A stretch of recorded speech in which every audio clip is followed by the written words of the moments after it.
Most celebrities go viral for scandals, breakdowns, or controversy. Keanu Reeves goes viral for, offering his subway seat to a stranger.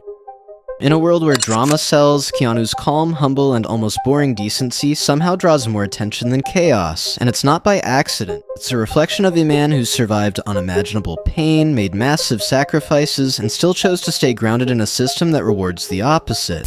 This is how Keanu Reeves became the most respected man in Hollywood, without ever selling his soul. In a 2011 video with over 16 million views, a woman in Beverly Hills backed her SUV into Keanu's classic 1973 Norton Commando motorcycle.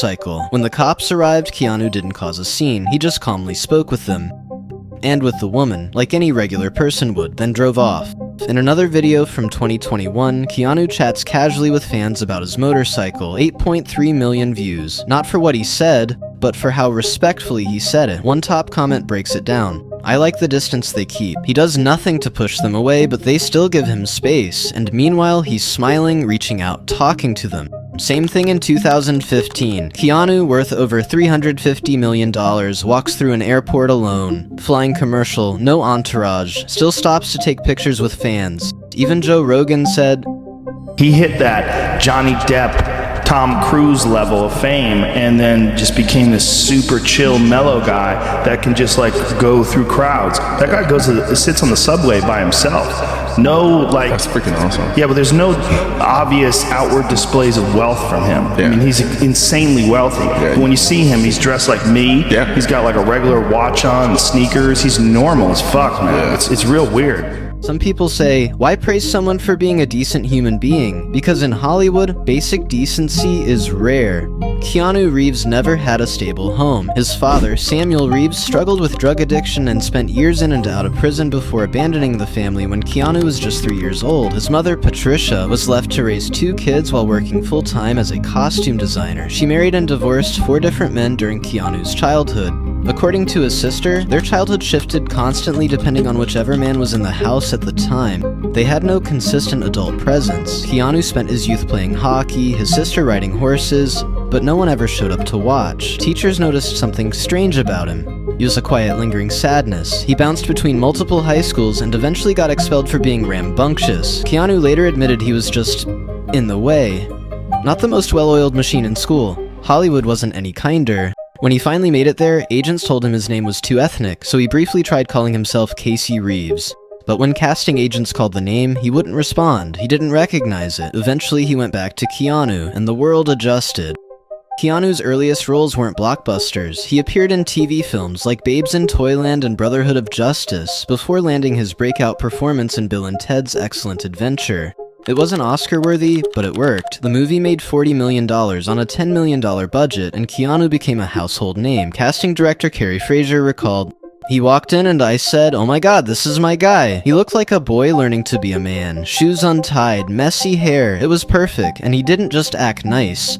He was nice." In 1991, director Gus Van Sant sent a screenplay for My Own Private Idaho to Keanu and River Phoenix. Phoenix's team refused to read it, so Keanu personally rode his motorcycle 1,300 miles across the country to hand-deliver the script to River's front door. Phoenix read it, loved it, took the role, and ended up winning multiple Best Actor awards. Keanu didn't gain anything from it, but River did. Fast forward to The Devil's Advocate. Al Pacino turned down the film 3 times. The role wasn't compelling enough, but Keanu believed in the project, so he took a pay cut, millions of dollars, just to give the budget room to cast Pacino. The film made $61 million. Al Pacino stole the spotlight. Keanu didn't complain. He did it again for The Replacements, cutting his salary by 90% so the film could afford Gene Hackman, but not everyone appreciated it. Critics began calling Keanu a mediocre actor, especially after Bram Stoker's Dracula, where his attempt at a British accent became the punchline of movie forums for decades. He got mocked, nominated for Worst Supporting Actor, and called wooden, dull, and emotionless. His career was on life support. Then came Speed. He was cast as Officer Jack Traven in a film with a ridiculous premise: a bus that explodes if it drops below 50 miles per hour. Studio execs wanted a traditional action hero. John DeBont, the director, wanted Keanu, but only if he cut his hair. Keanu shaved it off. The studio freaked out and demanded he wear a wig. He didn't. To make the director's vision work, he spent 2 months bulking up and getting in shape. This was only his second action film, and it worked. Speed grossed $350 million and won 2 Academy Awards. Then came The Matrix. He wasn't the studio's first choice, not even the second. Will Smith, Nicolas Cage, Brad Pitt, and Johnny Depp all turned it down. Sandra Bullock was considered until they realized Neo probably shouldn't be a woman. Keanu took it, knowing full well he'd have to train for months while recovering from spinal surgery. He didn't tell anyone. He trained in a neck brace, and filmed The Matrix while hiding the fact that he had a plate in his neck.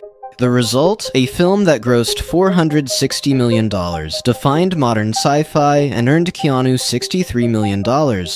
Plus another $49 million after bonuses. He'd officially made it, but then life hit harder than ever.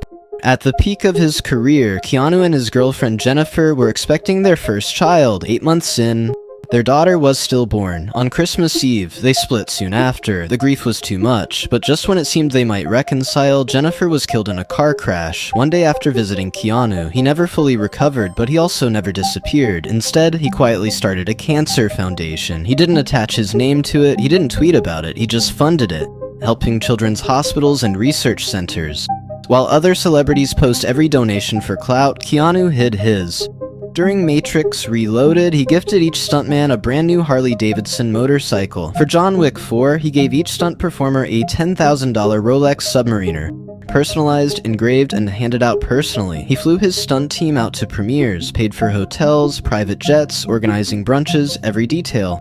Quietly, generously, repeatedly. At one point, it was rumored that Keanu donated 70% of his Matrix earnings to cancer research. That story wasn't true, but people believed it, well, because it sounded like something he'd do, and that tells you everything. His biggest viral moment, sitting on a subway, giving up his seat to a woman holding bags. Over 42 million views. No publicists, no cameras, just someone who saw a tired person and stood up. Photos of him with women also went viral. And because he never touches them, he floats his hand behind their back. No creepy contact, no drama, just respect. And when Stephen Colbert asked him, "What do you think happens when we die?" I know that the ones who love us will miss us. Keanu Reeves isn't a great celebrity, he's a great human. In a world where celebrities chase fame, money, and validation, Keanu Reeves gives it all away. Silently, without ego, he's had every reason to become bitter, selfish, angry, or jaded. Instead, he became kind, patient, and thoughtful, and somehow being normal in a world built on ego made Keanu Reeves a legend.